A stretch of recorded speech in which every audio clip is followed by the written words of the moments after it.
few of you here. We'll start out today. I've asked the Supervisor David to lead us in the pledge, please. Thank you. Pledge allegiance to the flag of the United States of America and to the republic for which it stands, one nation under God, indivisible, with liberty and justice for all. Thank you, Supervisor. We need a motion to approve the minutes of the regular meeting and work session held on March 4th. So moved. I'll second that. Make that unanimous. Also, we need to approve the demands and handwritten warrants. I'll make a motion to approve the demands and handwritten warrants. Thank you. I'll be glad to second that and pay our bills. And I will make that unanimous. First, we have Darlene from the assessor's office, please.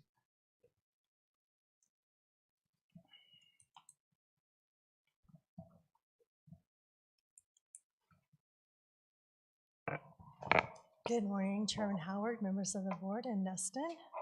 I'm here to ask your approval for out-of-state travel for Missy Spoon to attend the Paris Governed Realware User Group in Fort Collins, Colorado, as an appraiser for appraiser training. Do you have any questions? Any questions, comments? A question. Thank you very much. It sounds like I know that these are not just little getaways, but they do quite a bit of good. My question was on Krista. It includes her in the agenda request form. Have we previously approved her travel, or is she also going to travel? Yes, we previously approved Krista. Krista is our CAMA coordinator, right. So she'll be there for CAMA training. CAMA is a computer-assisted mass appraisal. And then Missy will be going as an appraisal training, two completely separate training. Understood. And that's the first time I had used the electronic request. And so I didn't realize when I sent in the second one for Missy, it saved this information for Krista. So you got that twice. But then I resubmitted it showing Missy, so hopefully you got that one. Yes, we did. And I apologize for the confusion. Oh, no, not a problem. I just didn't know if we also needed to approve Krista's if she, because she was listed as going. So. Yeah, you did approve that. Okay, very good. A couple weeks ago. Well, I don't have any other questions. A motion to approve the travel. I'll second that. Make that unanimous. Thank you. Thanks, Darlene. Next, we have Cindy Orr.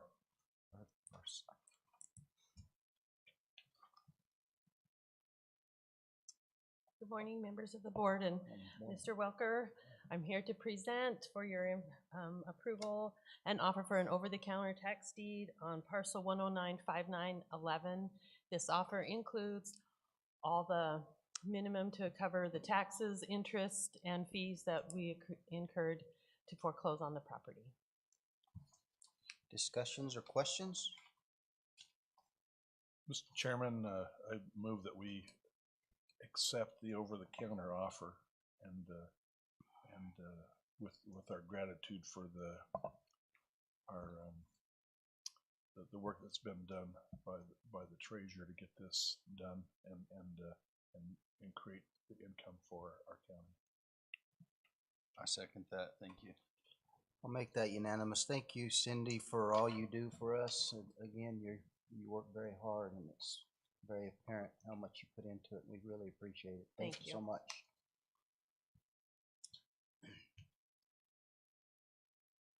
Michael Bryce is up next.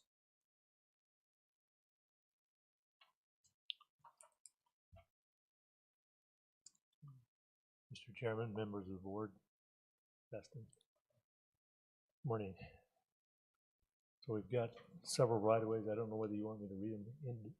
I'll read the names individually, but do you want to group them as approval or approve each one individually? Yeah. Okay. First one is approval of a quitclaim deed from Jesse and Stevie Cabrera on Watson Lane. This is in preparation for the chip sealing of Watson Lane. And so the following people that I will go through have agreed to contribute some of their property to the county for the paving of that, or chip sealing of that right of way. Thanks, Michael. Is there any discussion on that? I will say that I've talked to several of them folks over there, and they're very excited about this project, and getting these right of ways is a great accomplishment for me, and thank you very much from it. So, any other comments? Chairman, I move we approve the acceptance of the quitclaim deed from Jesse and Stevie Cabrera. I second that. Make that unanimous. The next one is asking for approval to accept the quitclaim deed from William or Bob Wilson and Julia Wilson on Watson Lane. Discussion? So moved. I second that. And unanimous. The next one is we ask for approval to accept the quitclaim deed from Brandon and Jolene Blair on Watson Lane. Motion? I'll make a motion. I'll second the Vice Chairman's motion. Make that unanimous. And the next one is to ask for approval to accept the quitclaim deed and an easement from Scott and Ashley Stover on Watson Lane. Maybe I can explain a little bit why there's a quitclaim and an easement. On the quitclaim is on the north-south section of Watson Lane. And the other is on the east-west. The easement is on the east-west section, and within that easement falls his headgate and other things. And he was concerned about giving property to the county that had a headgate in it. He thought, well, if I can, I can give him the right to use it, but I don't want him to be able to have that property, because somebody in the future may decide that they don't like my headgate there and want to remove it, and I want to keep control of it. So that was his reasoning, and we got the easement, which provides that portion of, basically it's adjacent to Mr. Householder's property, who has not yet agreed to give us right of way, and so until that happens, there won't be actually a road right of way. I mean, we will not chip seal that section of road unless that happens, but this will provide that ability if in the future in the near future, he decides to give us some right of way. Thank you, Michael, for your work on that. Have a motion on this? I'll make a motion to accept the quitclaim deed and easement from Scott and Ashley Stover on Watson Lane. I'll second that motion. Make that unanimous. Thanks, Michael. Thank you. Next to McCoy Hawkins, but Dustin's going to take this one. Thank you, Mr. Chairman, members of the board.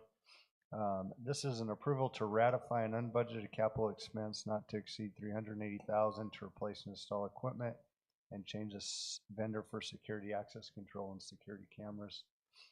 This has been a very long and arduous process, and it's a complicated item. So if you have questions, I certainly understand. I want to thank Allison, McCoy, IT for spending several hours trying to solve this issue that's been emerging for a couple years now, and also thank Julie and Jennifer for the amount of time they've spent trying to allocate the cost of this to the appropriate funds throughout the county.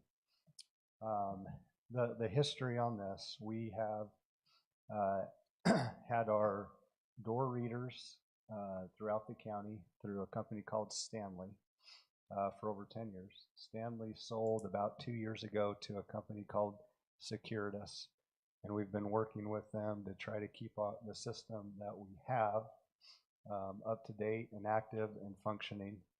And what these card readers do, we have of course, the identification cards for employees, and through the software of Stanley, we can control our access into several locations, into several buildings throughout the county. And it also gives us logs of who goes in and out and when they go in and out. A very useful tool, and in today's day, a very necessary tool as well. So we've had these readers, including all the way out in the highway yard, the one that gets you inside and out of the gate. The problem is, over the last 2 years, Securitas has continually dwindled in servicing us for the equipment that we have and the equipment that we need. One in particular is, or two doors over at the JP Court. When we did that remodel, we took the Stanley equipment from our Pima courthouse, brought it over here, and we haven't even been able in the last year now been able to get Stanley down here to install it. It is complicated. It's not something our employees can do. It has to be done by a certified vendor. The other one is for elections. We've had money through our HAVA grant to be able to add an additional door. When we did our remodel for HR, there's a door between HR and our conference room that needs one as well. We've had the funds, and we just have not been able to get them down. In short, they're not servicing us nearly, almost at all. So IT's been working for the last several months to find a replacement. The company that we've been working with is Category Networks, and they're a certified vendor for Verkada. Verkada is the name of the equipment. They have been vetted on a state contract through the state of Arizona.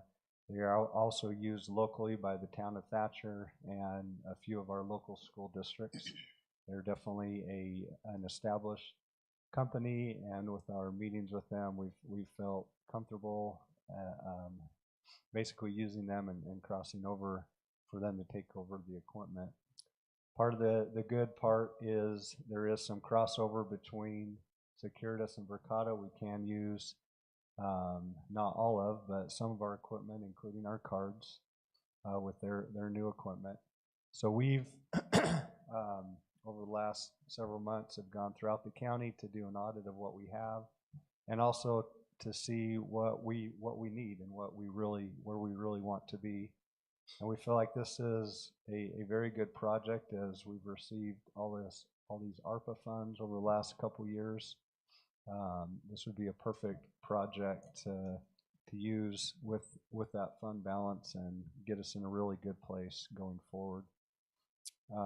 So our IT department, mainly Allison, has worked with Verkada, gone through every single building to go over what we need to replace and also add.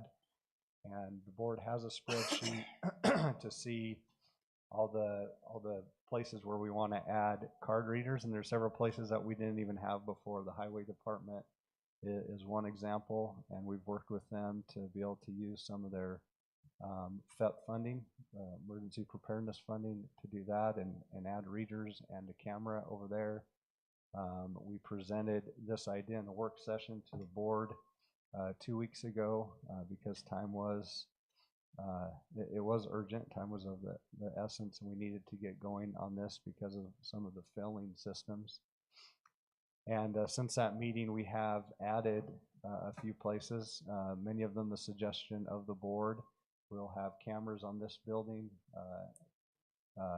We'll have cameras at every exterior door, and also 2 interior cameras, one at each elbow in the hallway that can look both ways down the hall, so it will virtually cover the entire building. We'll have cameras in our election room when elections are going, which is required by the state. We will own the cameras that are on all our drop boxes, which are 5 of them throughout the county, or 4.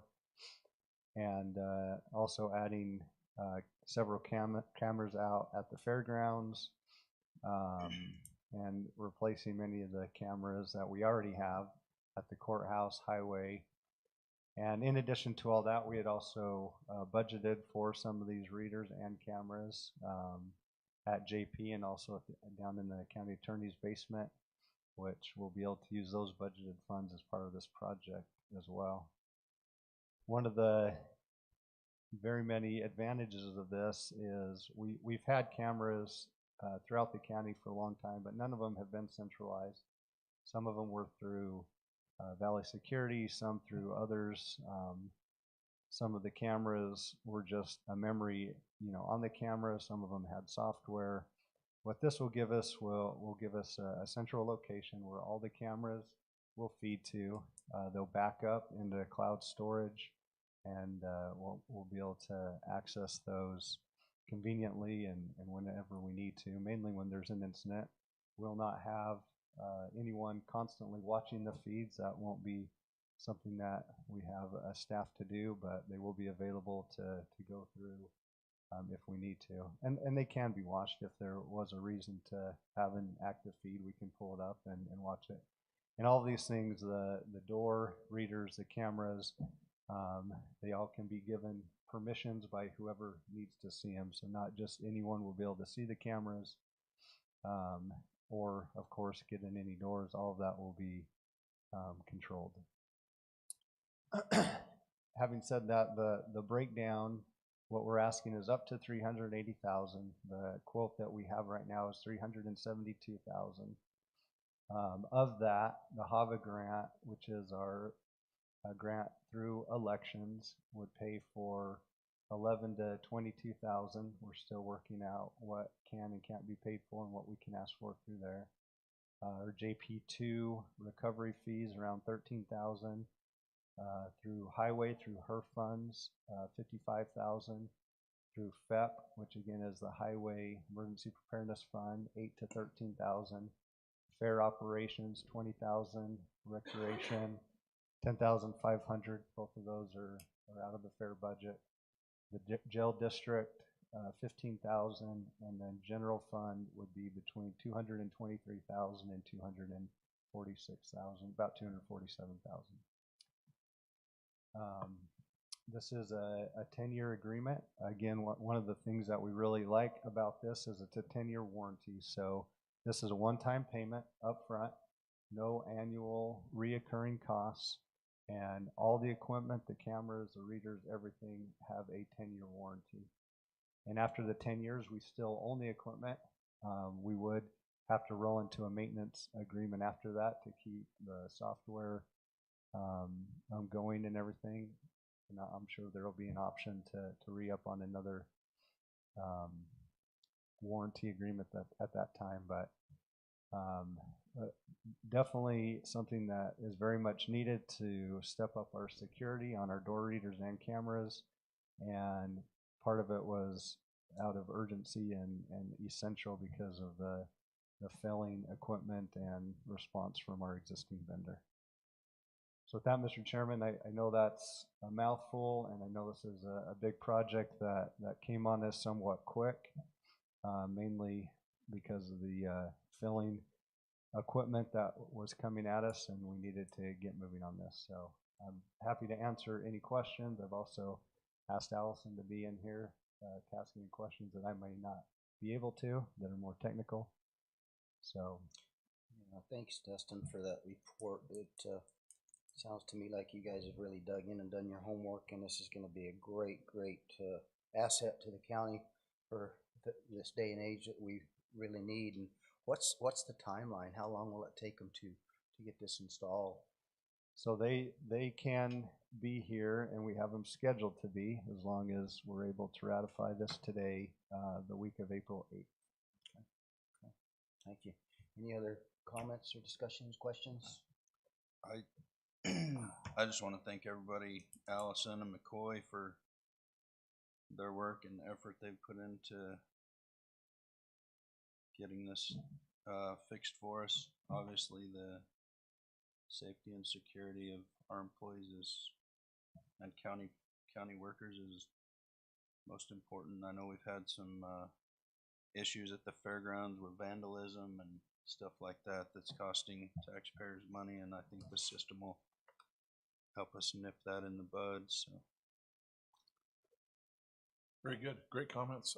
I would just add that from a risk management perspective, it's great to be able to recreate who's been in and that gives us more tools, and also and allows for more effective prosecution of criminal acts or of problems. So yeah, and for the person who's reading these notes, after the meeting, or who are listening to the audio, that when you amortize it over 10 years, even though it's an upfront cost, it's our general fund is in essence is $25,000 or so a year, which makes it a lot more reasonable.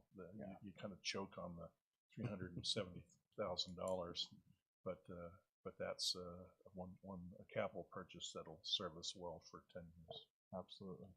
I would go ahead and move that then, Mr. Chairman, that we ratify this the cost of purchasing this security access control and camera system.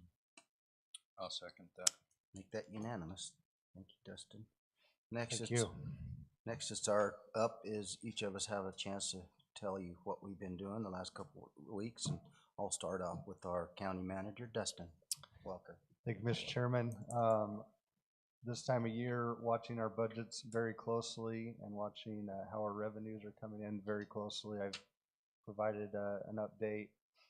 We gave at our elected officials and department head meeting a week or so ago.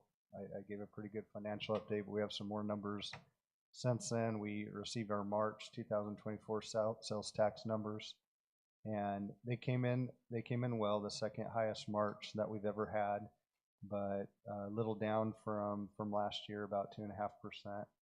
For the year, we're trending 4.7% ahead of sales tax last year, so we still are trending well, but there definitely is, from last year, a slight dip.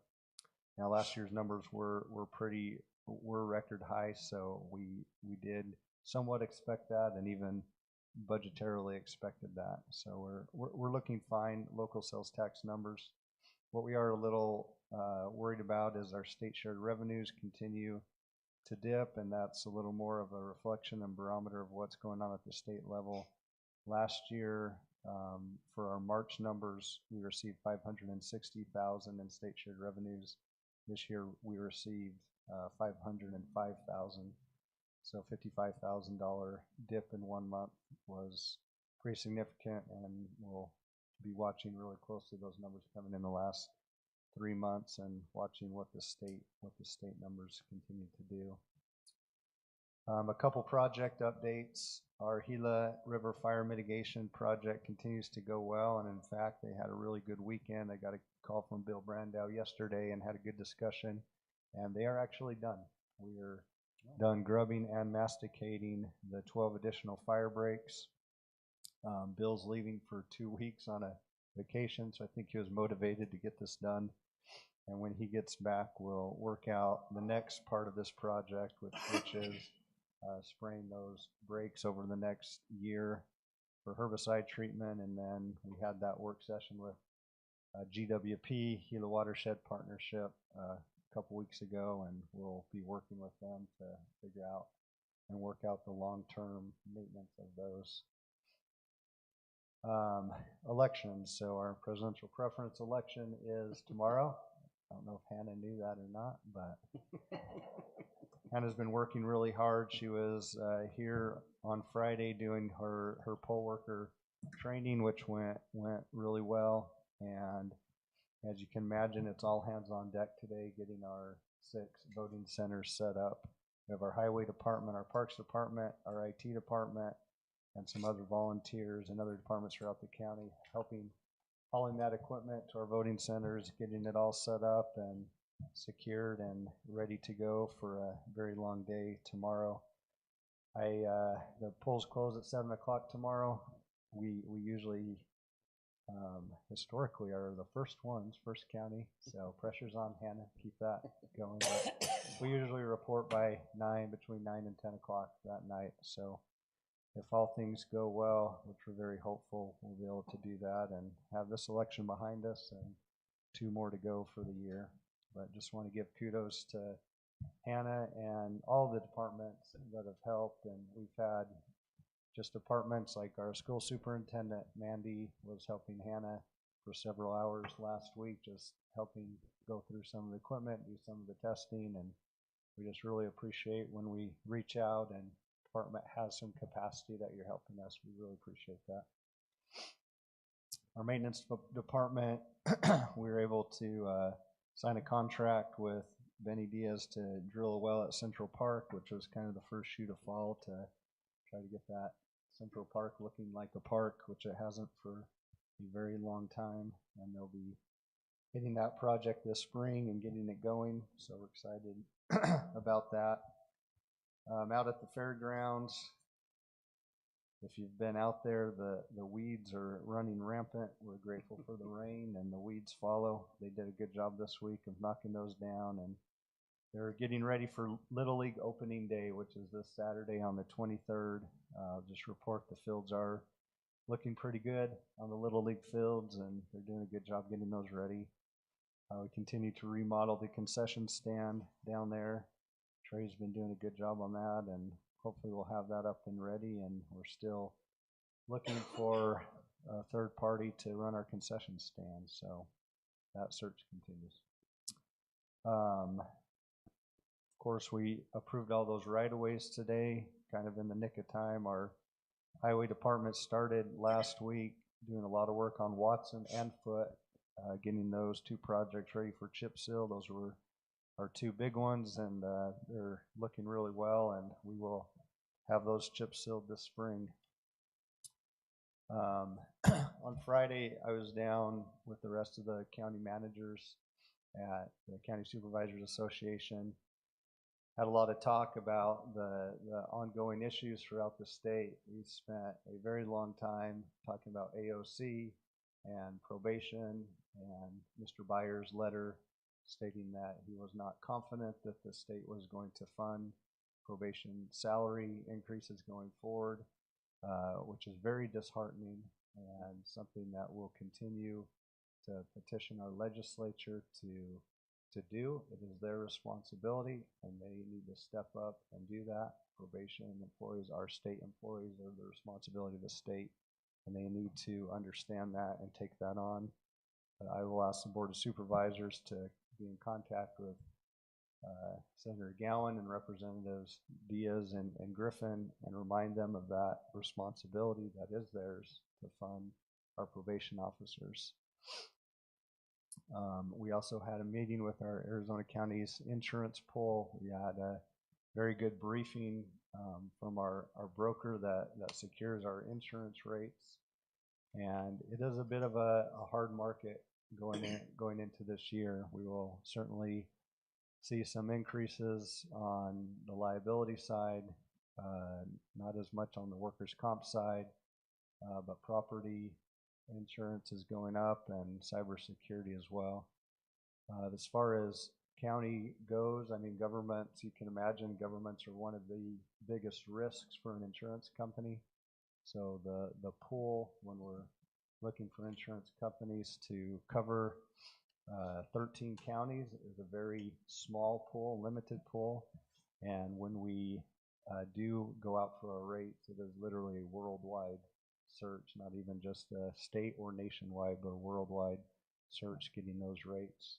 But our pool is a strong pool. It's as far as counties and governments go, we are one of the best rated in the nation. We do a very good job as Arizona counties with our risk management, and as you saw in the Sims trial, that's a great example of what ASIP does for us, and does a really good job of keeping the counties whole and defending us properly. And when it comes to cybersecurity, because of the bar that we have set, not just for Graham County, but all 13 counties, with all the defenses and mechanisms that we put in place, all the logs, all the requirements that we put on every county, that has also helped us as we've shopped those rates to show that we're not as big of a risk as maybe other counties, cities, and towns and government organizations. Anyway, very, very productive meeting with our county's insurance pool, and we're excited to have another year with CSA and ASIP. That's my report for now, Mr. Chairman. Thank you, Mr. Welker. Vice Chairman Matt. I just want to thank Mr. Welker for his hard work and all he does for our county, including all of you guys and your departments, and I feel like we're very blessed to have everybody here. I will turn the time over to Mr. David. Thank you. Starting on 2 weeks ago Monday, attended the Safford City Council meeting, and the following day there was a meeting for resource directory, the efforts to have a community directory that is and everyone logs in and updates their resource information for the 211 system, which is a national system, has not been successful, and so we're back to looking for a Graham County, not sponsored by Graham County, but a county-wide directory for services. Had a very productive meeting. It looks like the approach is going to be to have individual, not individual entities, but certain subgroups, like the hospital will take care of healthcare. They'll update theirs, and then there will be links so that someone can go onto a website and go to these different areas, whether it's sports, healthcare, mental health, businesses. Chamber of Commerce said that they would be glad to provide an update, contact information for all their members. And so it looks like we're going to, instead of having a 211 system, which isn't working, and lots of times you'll call 211 and end up with an electronic directory, and there's not a voice. And when you're dealing with emergencies and or crises, the last thing you want to do is to chase around a number and then leave a message and have someone call you back. So we think we've got a better system, and much thanks to Rosa and Jennifer Labram for that work and their efforts. We think that, and also Barbara was at that meeting and was very engaged. So we think that that's going to be a better direction, and it'll help people. It'll be more specific for our local needs, and we think that that'll improve that. That evening there was a historical society still talking about the museum and the relocating or locating at the fairgrounds. So there's some more details. Following morning, went to a Safford Senior Citizens Advisory meeting. They are moving forward. They have commitments for someone donated a van, but when they went to license, it was an old van from a church. When they went to license it, it was 10 years older than the actual registration. And who knows how many times the odometer had spun around. So they've abandoned that and have another van that's going to be available, and they just have to work through that for their transportation. So that's working well, and working on signage for their building. They have a bucket of letters, but it's incomplete. So I've got to come up with some C's and some S's and a couple other letters, and then put a template together so that to make it easy to install those for our maintenance. That afternoon, local committee to end homelessness, our provider, Community Partners Incorporated, about 2 months ago, they just dropped. They provide administrative services, leadership, and they're the agency that the money from Arizona Department of Housing passes through to the Samaritan House and the different entities. And they basically said, we're not going to renew, we're not going to do anything with the grants.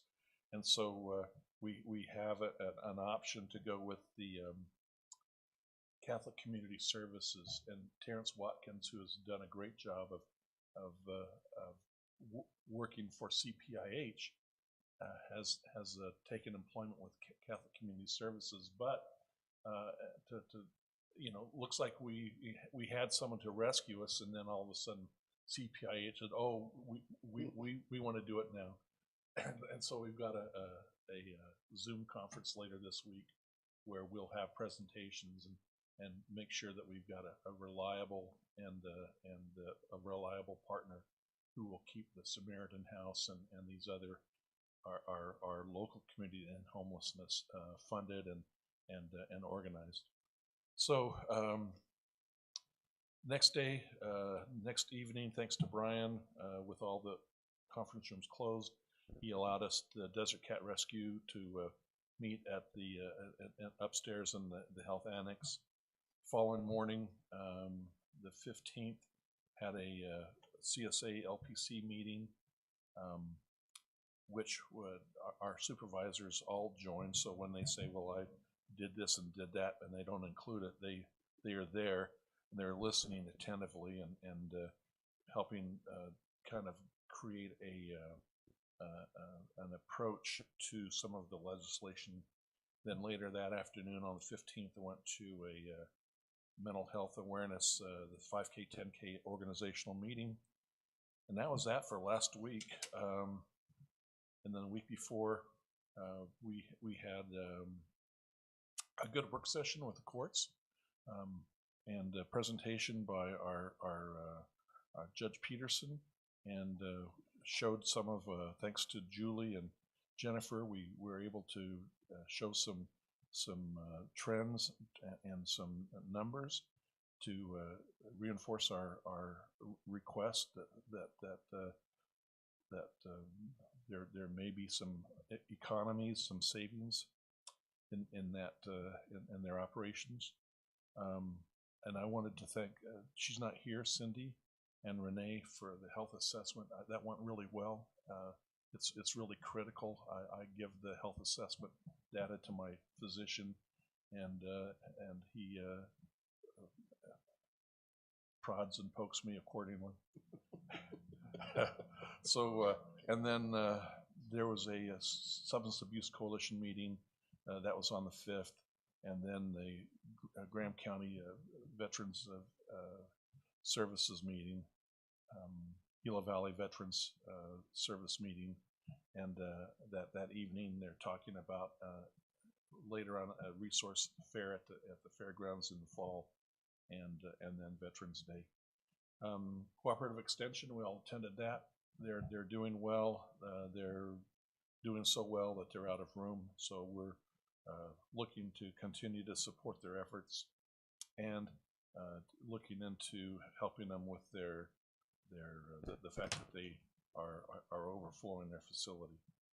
And Dustin, as he talked about earlier, gave an excellent presentation with the elected officials and our department heads.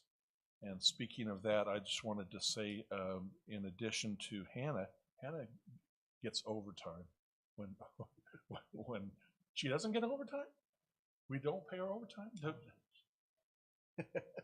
Oh, geez. Well, Hannah didn't get it, and neither did Polly. Polly was here over the weekend and will be here next weekend. Yep. So those, I thought that even salaried we had to do something. So, oh well. Thank you. If you know the IRS that well, Jeff. So anyway, I wanted to thank those who have donated their time over the weekend. I was here yesterday and saw Polly. She'd been here Saturday and Sunday, trying to help with the election. So fortunately, that only happens every 4 years. And then the afternoon of the 5th, I went to a substance abuse coalition meeting, and no, I already said that. I'm just lost on my notes. Had an opportunity to finish the week up going to a ribbon cutting for Easter Seals Blake Foundation on behalf of our chairman, who was recovering from surgery, and so that was a great event, and that's my report, Mr. Chairman. Thank you, Supervisor Davis. I don't have nothing. I've kind of been out of circulation for the last couple of weeks, but I just want to thank Hannah and IT and Dustin for all the work you do for these elections. I watch how you guys scurry around and panic, so to speak, but you do a great job, and thank you so very much. And also want to give a shout out to our board. I mean, as you can see, we're all greatly involved in our community, not just the job of supervisors, but we go out and go beyond what a lot of other supervisors do. But I just want to show my appreciation to you both for what you do, and it's an honor to serve with you. So that'll be the end of my report. Call to the public. I don't see any. Nobody's online. I forgot to ask earlier, correct? We have 4 online. Okay. Well, welcome, or we're about to adjourn, but welcome. I apologize for that. So if there's nothing else, we'll be adjourned. Thank you.